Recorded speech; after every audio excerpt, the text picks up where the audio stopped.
Sana namang araw nakasama nyo ang inyong probinsyano si Dwin. At ngayong araw nga ay dadayo naman tayo dito sa pinagmamalaki nilang Patar Beach dito sa Bolinao. Pagdating nga sa mga beaches at papasyalan, hindi mauubusan ang Pangasinan dyan. Isa-isa nga naming sinundo itong mga kaklase namin, mga kaibigan ng high school. Kakatapos lang kasi ng grand alumni niyan. Kaya naman napagkasunduan din namin na mamasyal. Siyempre, dadaan tayo dito sa pinagmamalaki naming under bridge na may iba't ibang kulay. Ito nga pala yung mga kasama ko. Tapos yung iba nasa kabilang kotse naman. Ilang minuto lang mula dito sa Ando, Pangasinan ay narating na namin itong Bolinao. Madadaanan din nga pala dito yung pinagmamalaki rin nila ditong Sungayan Grill na matatagpuan dito sa may Balingasay River. Isa sa mga pinakamalinis na ilog dito sa Pangasinan. Pagkatapos nga ng halos isang oras din na pagdadrive, ay narating na namin itong resort ng aming mga kaibigan. Pagdating nga dito ay sinalubong agad kami nitong kaibigan namin na si Florence. Ilang taon na rin simula nung nagkasama-sama at nagkita-kita kami. Hinatid na nga rin pala namin dyan yung pinapanalunan niya sa raffle. Kanya-kanyang setup nga rin dito at hanap ng signal. Tapos yung iba, kinapalan na talaga yung muka. Nakikonnect na rin kami sa wifi. Aywan, manong!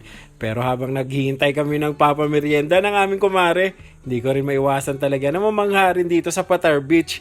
Kahit na malapit lang din kami sa beach dito sa Anda, pag may mga ganitong pagkakataon talaga na napupunta ako sa ibang lugar, pag nature talaga ang usapan, hindi ako maubusan ng dahilan para lang pasalamatan at mamangha. At syempre pa, oras naman na para ating lantakan itong mga pagkain na inihanda nila sa amin.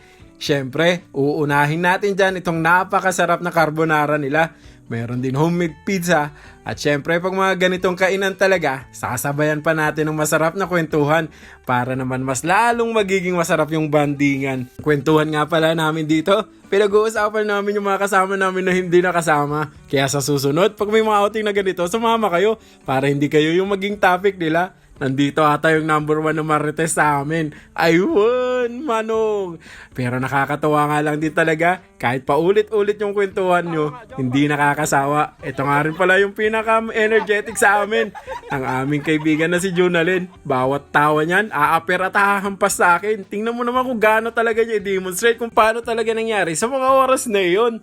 Ayun, manong! Siyempre, siya yung star ng ating vlog ngayon. Sa lahat ng mga kaklase ko nung high school, siya talaga yung hindi nauubusan ng energy. Nakibanding nga rin pala itong malaking aso nila dito sa amin. Ang laki-laki nga niyan, nakakatakot, pero napakaamo lang din naman. Napakabait din. Parang ako lang. Ayun, manong! Pagkatapos nga ng isang masarap na merienda, syempre, oras naman na para tayo mamasyal. Kanya-kanyang hanap nga ng pwesto para makapag-selfie itong mga kasama ko. Habang ako, tamang video-video lang, tamang vlog-vlog lang ba? Nakakahiyang aminin, pero kahit malapit lang ako dito, first time ko mapuntahan itong Patar Beach. Hindi rin naman kasi talaga ako gala. Natuto na lang din akong gumala nung natuto na rin akong mag-vlog. Totoo nga yung sinasabi nila na napakaganda rin talaga sa lugar na to. Tapos nakakatuwa nga lang din isipin na after 24 years, kasama mo pa rin yung mga kaibigan mo nung high school. Imagine mo, ang dami nang nagbago. Nagkaroon na kayo ng kanilang pamilya. Pero pag may mga ganitong pagtitipon, hindi pa rin nawawala yung masayang alaala na pinagsamahan namin nung kami mga high school pa. Iba't ibang kalokohan at syempre, yung mga kwento at karanasan. Ito nga si Joan ay gusto pa nga agawin ata yung mga nagtitinda. Sabi ko sa kanya, bilang kita niyan, basta isuot mo lang. Gumanap na nga rin pala itong aming valedictorian ng mga oras na yon. Siya pala si Lisel. Pero atin-atin lang, kung hindi ko lang siya pinagbigyan, malamang ako talaga yung valedictorian. Ayun, manong! Medyo nakakapagod nga, pero sinulit na rin talaga namin yung oras na meron kami para makapagkwentuhan. At syempre, si Junalyn pa rin ang bida. Akalain mo yun, pagod na kami. Pero siya, tuwang-tuwa pa rin. Pero naispatan ko siya, mukhang katext niya ang asawa niya at mukhang nagagalit na, kaya parang problemado. Sabi ko sa kanila, oras na para umuwi tayo, baka mamaya may mag-away na mag-asawa. Ayun, manong! Pero hindi ko pa rin siya tinigilan. Kuhanan ko ng picture para naman may remembrance. At syempre, pauwi na rin kami ng mga oras na to. Kung masaya kami nung papunta dito, Pag uwi namin, medyo may halong lungkot.